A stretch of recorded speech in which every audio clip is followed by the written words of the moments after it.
我勒个无冷却飞雷神啊！新英雄小火人这也太猖狂了吧！最不缺位移的一击，趁着还没削弱，赶緊來爽玩幾把！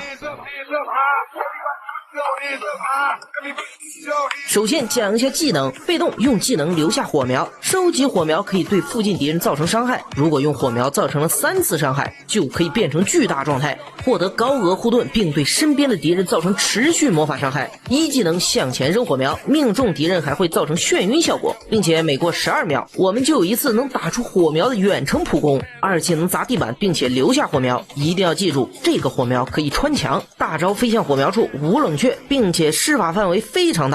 基礎連招1323A3，要想穿牆的話就是2313A3，但在實戰中這麼慢的連招很容易被躲掉，那有沒有1秒變身的辦法呢？當然了，132A33。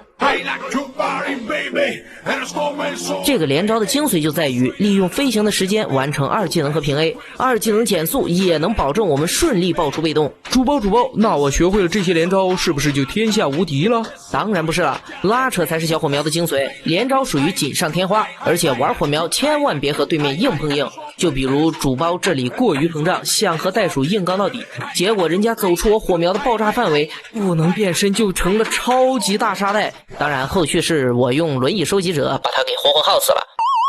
其實小火苗最不怕的就是打近戰，因為它不僅手長而且很靈活，大部分的戰士坦克根本就摸不到人，如何處理後排才是最難的課題。這局面對版本熱門東東陽和剛增強過的疾兵女神，該如何破局呢？